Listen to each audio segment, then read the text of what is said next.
If your family ever fed itself off its own ground, and you couldn't leaven a week of dinners today to save your life, sit down, neighbor. I need you to hear this.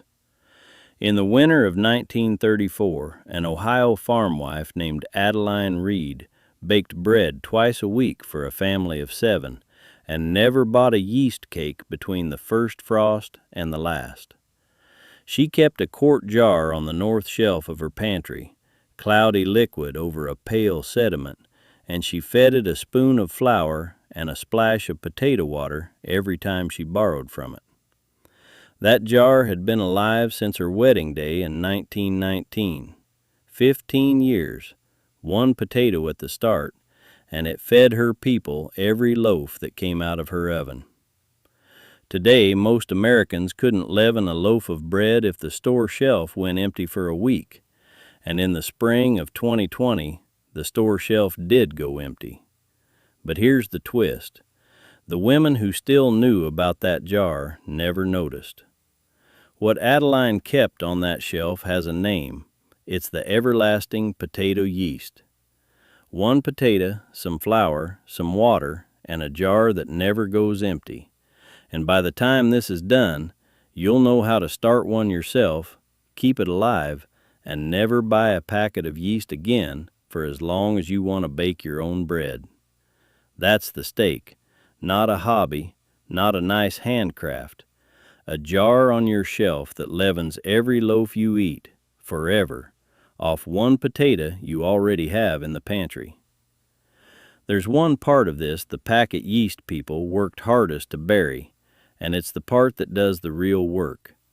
It's the reason Adeline's jar lasted 15 years and yours would die in a week. We'll build to it.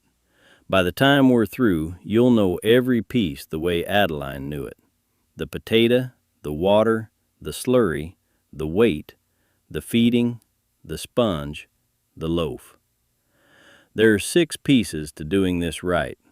Most people who try it botch it because they miss one. And the piece they buried hardest, the feeding rhythm that makes the jar everlasting instead of a 1-week novelty, is the piece that turns a nice experiment into a system that feeds your family bread for the next 20 years. We'll build to it. None of this quit working. Fleischmann's and the sliced bread companies needed you buying a packet every week and a loaf every 3 days, and they spent 70 years teaching you that was progress. Before we go on, there's something coming for this country, and the news won't say a word about it till it's already on your doorstep. It comes down to one number: 3 days. That's what the stores hold for you. My grandfather Eli's pantry held a winter, and the difference was never money, it was knowing. I'm Silas Mercer, 7th generation on this ridge, and before Eli died, he made me swear that knowing wouldn't die with me. So I set it down. 904 pages of it in one book. silasmercer.shop. Links below. All right, back to it. The first piece is the potato, and it's not the ceremony people expect. Adeline didn't reach for anything special, just 1 white potato out of the root cellar, firm, no green under the skin, no soft spots. The kind of potato any farm wife would have set aside for supper. That's what starts a 15-year jar. You need 1 medium white potato, about 150 to 200 grams. Any common white Irish potato from your garden or the produce aisle works. No named variety required. Firm, no green skin, no rot, no heavy sprouting. 2 to 3 cups of water, non-chlorinated. If you're on city water, pour it into a pitcher and leave it uncovered on the counter for 4 to 6 hours so the chlorine gases off. Well water and filtered water are ready as is. 1/2 to 1 cup of wheat flour, all-purpose or bread flour, whatever you already keep, nothing fancy. 2 to 4 tablespoons of white sugar, yeast food, that's its only job. And 1 wide-mouth quart glass jar with a loose lid. Glass because you need to see the sediment and the bubbles. Loose because the jar has to breathe. Potato, water, flour, sugar, jar. That's the whole grocery list. It costs you what a potato costs, about 30 cents at the store, nothing at all if you grew it. And that jar leavens every loaf your family eats from now on. This didn't fade, friend. It was pushed. In the 1940s, the yeast companies developed active dry yeast, the little foil packet, for wartime supply.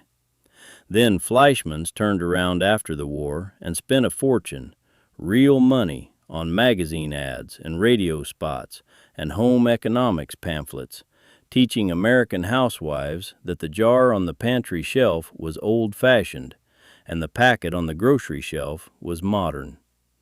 By 1955, the packet had won. The jar was gone from most kitchens in one generation. And here's the vindication.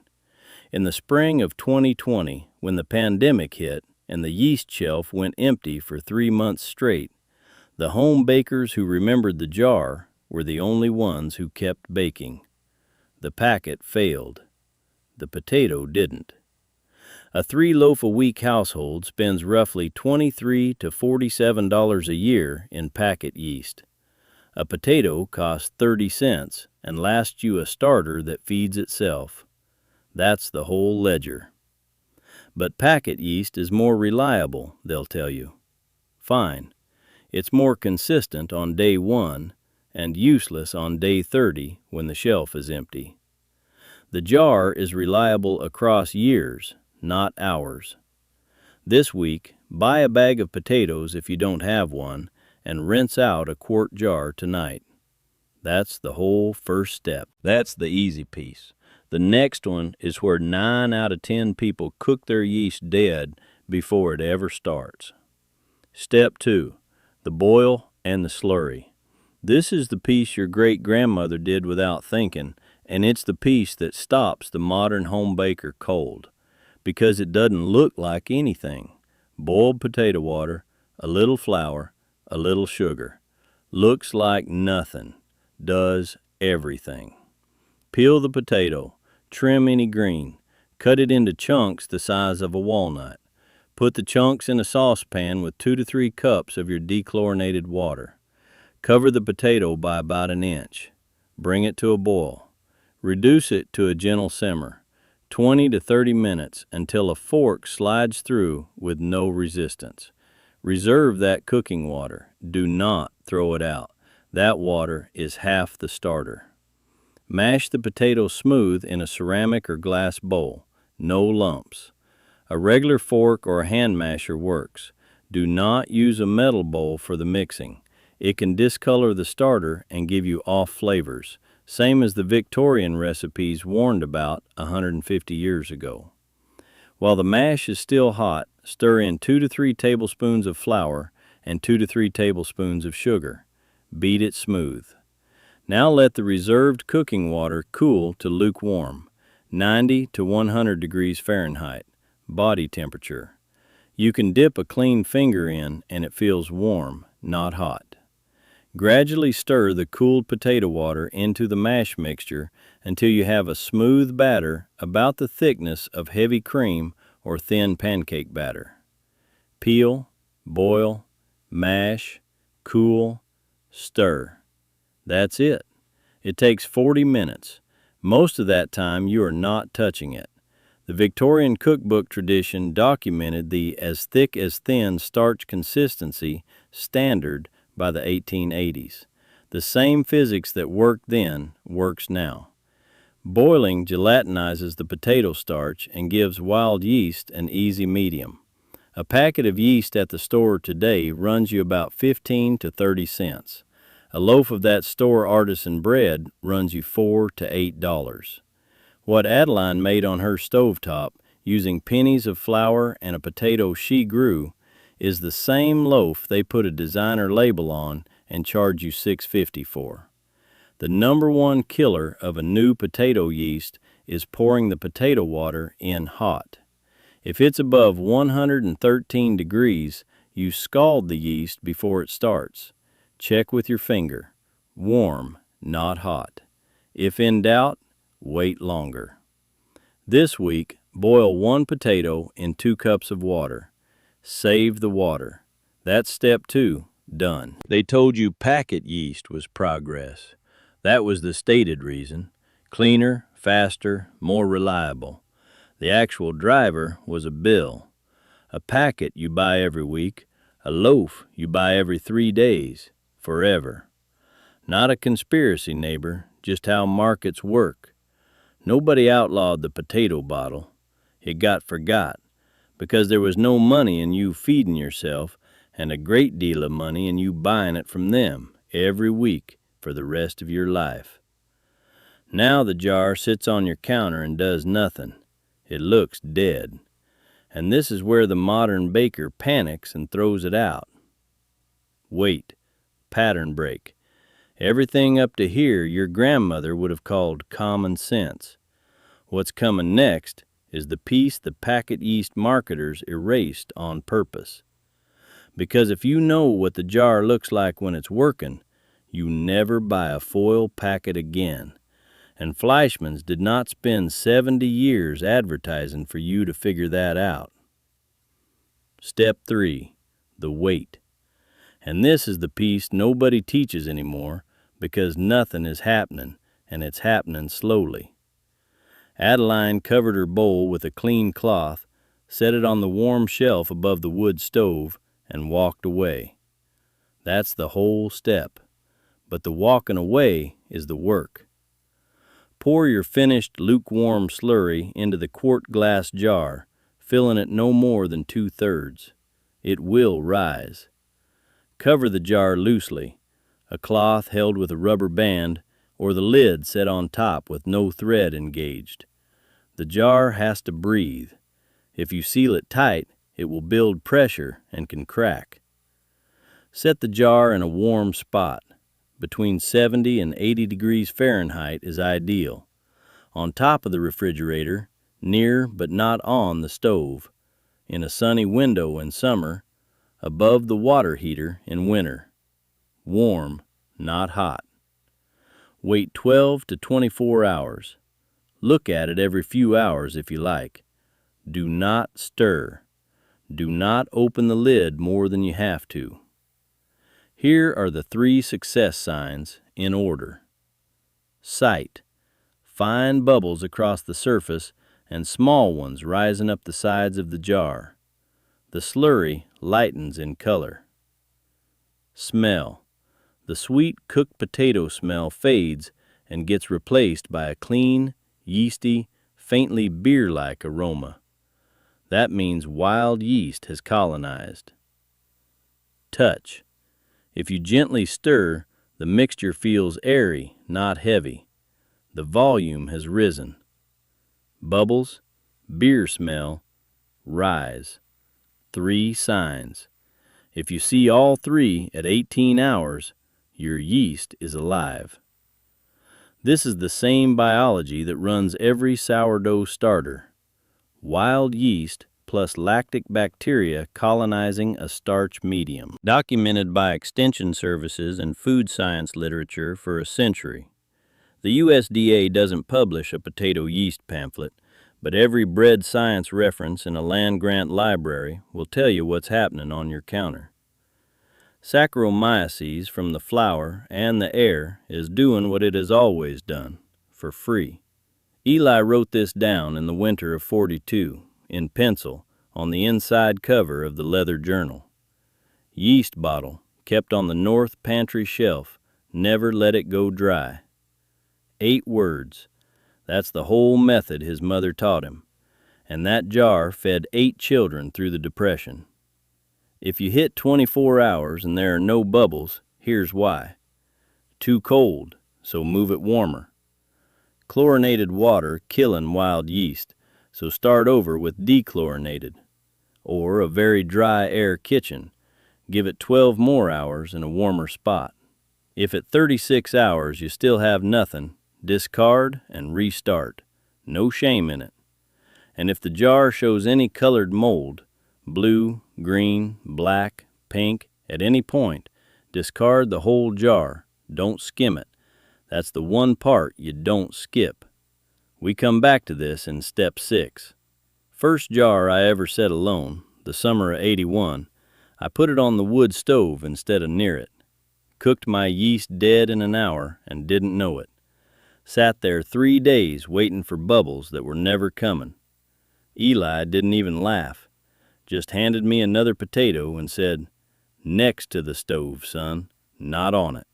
This week, once your slurry is in the jar, set a timer for 18 hours and leave it alone. Now the jar's alive. And here's where every modern baker kills it in the second week, because they don't know the rhythm. That's the buried part. Step 4, the feeding. This is the piece I told you about at the start, the one they buried hardest, because this is what makes it everlasting. Everything before this gets you a jar of yeast for a week. This step gets you a jar of yeast for 15 years. Adeline's jar, your grandmother's jar, the one on your counter from now on if you get this right. Whatever you take out, you put back the same day. That's the whole rhythm. Take a cup, feed a cup. Take a half, feed a half. Never let it run dry. After you use starter for baking, immediately refresh the jar. For every 1 cup of starter you removed, add back a 1/3 cup cooled potato water, or clean lukewarm water if you're between potatoes, a 1/3 cup flour, and a pinch of sugar. Stir with your reserved spoon.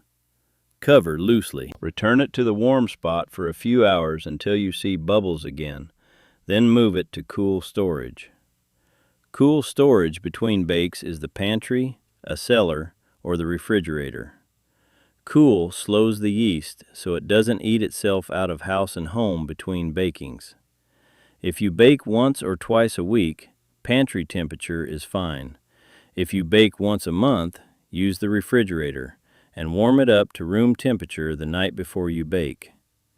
If you go a week without baking, refresh anyway.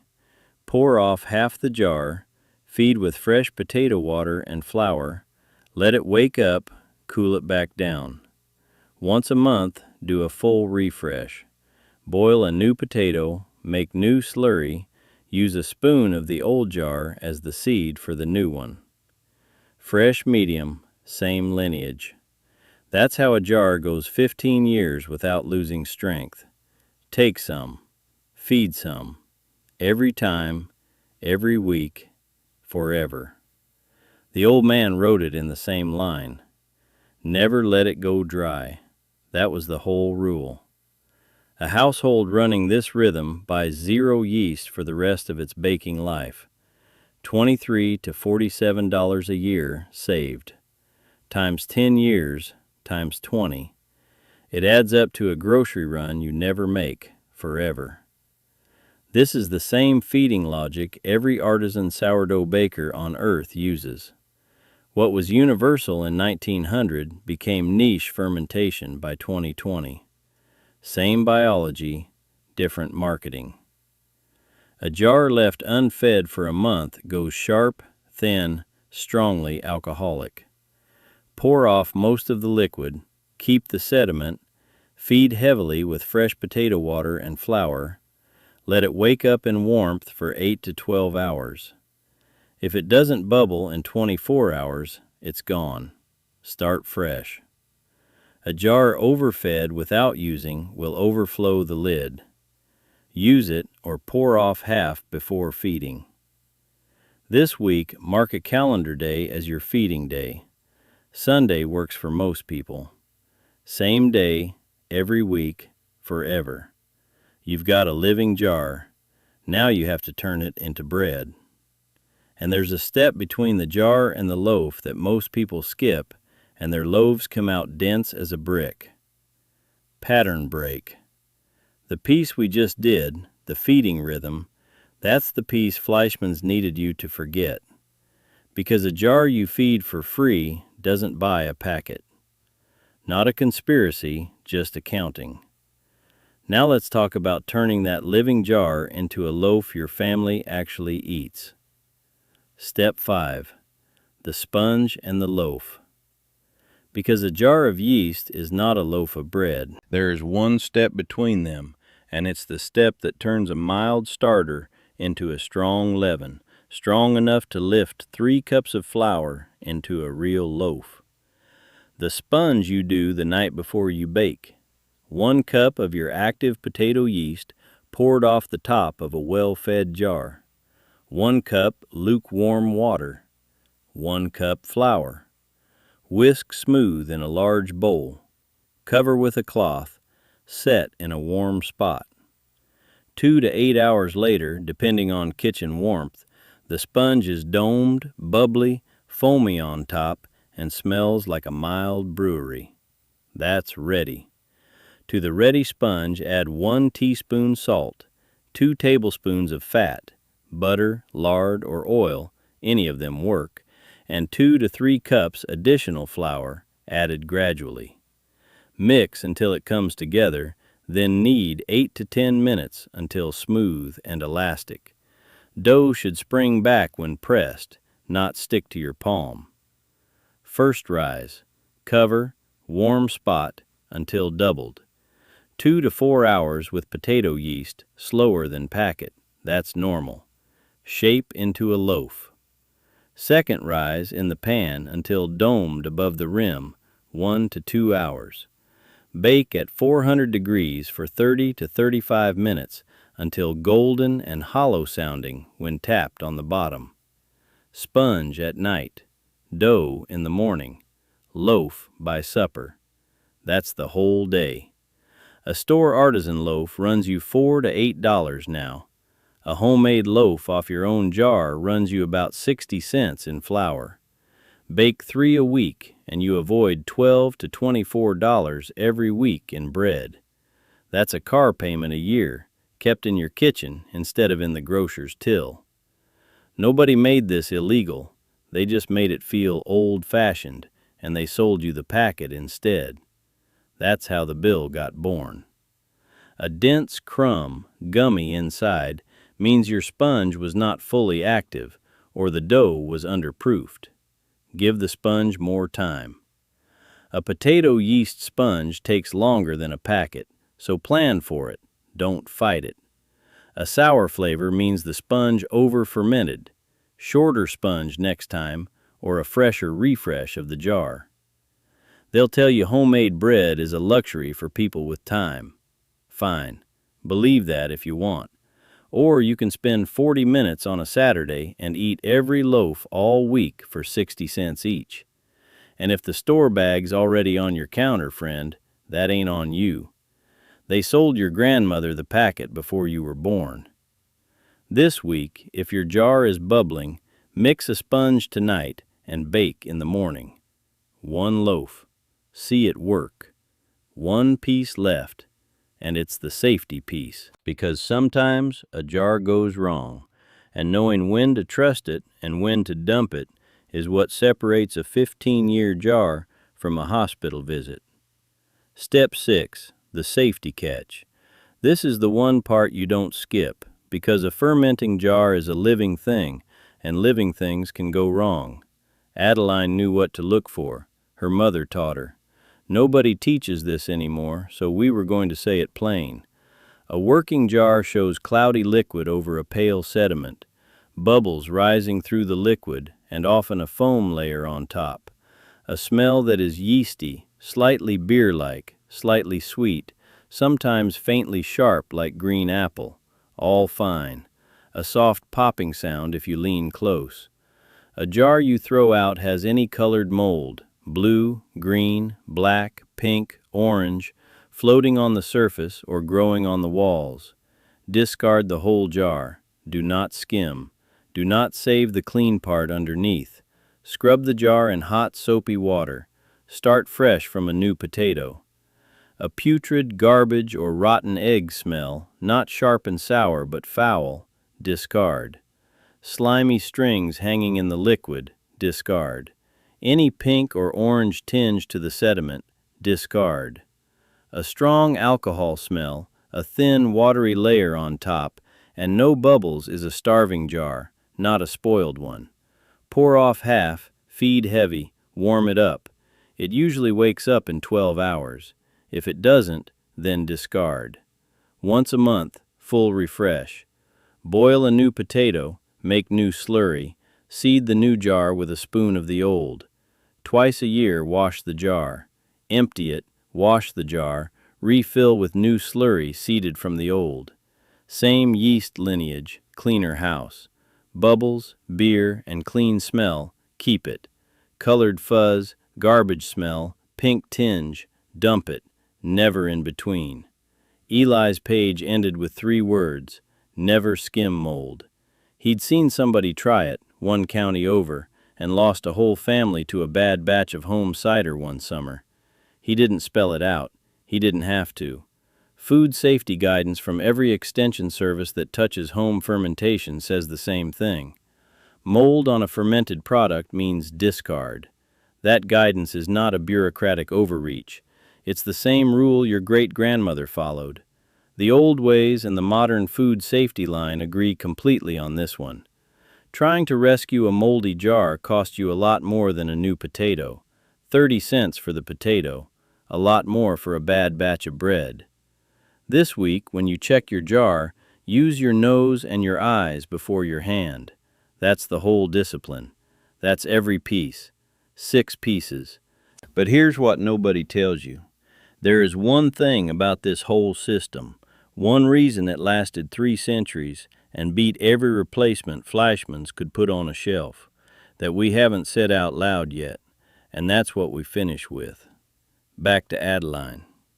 The winter of 1934, 7 mouths, no yeast cakes bought between October and April, and a jar on the pantry shelf that had already been alive 15 years. Here's what she knew that the packet age forgot. She knew the jar wasn't the miracle. The jar was just glass. The feeding was the miracle. 1 spoon of flour, 1 splash of potato water, every time she borrowed from it. 15 years of the same 6-second ritual, twice a week, and that little ritual fed her family every loaf that came out of her oven. That's what Adeline knew. The feeding rhythm is the whole system, not the potato, not the flour, not the boil, not the weight, not the sponge, not the loaf. The rhythm. Take some, feed some, every time, every week, forever. That's the piece Fleischmann's needed you to forget, because a packet of yeast is a transaction. You buy it, you use it, it's gone, you buy another one. A jar you feed is a relationship. It lives on your shelf. It costs you a spoon of flour and a splash of water, and it will outlive you if you teach somebody the 6-second ritual before you go. That is why the packet won for a while, and why the jar always wins in the end. The packet needs a supply chain. The jar needs a potato you already grew and a spoon of flour you already own. When the shelf went empty in the spring of 2020, everybody who kept the rhythm kept eating, and the ones who trusted the packet stood in an empty aisle and wondered what happened. This was never really about bread. It was about the difference between renting your dinner and owning it, between waiting on a shelf and keeping a shelf of your own. Every household that keeps a jar like Adeline's is a household that can't be quietly cut off from its own kitchen. That's what your great-grandmother knew when she moved a jar from her mother's pantry to hers on her wedding day. She wasn't moving a jar. She was moving the 6-second ritual that fed her family for the next 50 years. That's what got lost. That's what you just got back. You don't have to build all of it this week. Do one thing. This Saturday, peel 1 potato, boil it in 2 cups of water, and put the slurry in a jar. That's the whole first step. It costs you 30 cents and 40 minutes. By Sunday night, you'll know if it worked. Your grandmother kept a jar like this. Your great-grandmother kept a jar like this. Somebody just didn't get the chance to hand it down to you. That's what I was here for. I ran one myself for 6 years, Never bought a packet in that stretch. Cost me next to nothing. Tell me down below, did your people keep a jar like this? Did they call it something else up your way? A starter? A bottle? An everlasting? What did your grandmother put in it? The system that gets the most comments is the one I go deep on next. Your great-grandmother baked every loaf her family ate off a jar on a shelf. Now you know how to. Don't let it die with you. Next time, we go deep on the one root cellar layout that kept a family and vegetables all winter without a bulb, a fan, or a refrigerator, and the year it disappeared from the extension pamphlet. Keep the old ways. They kept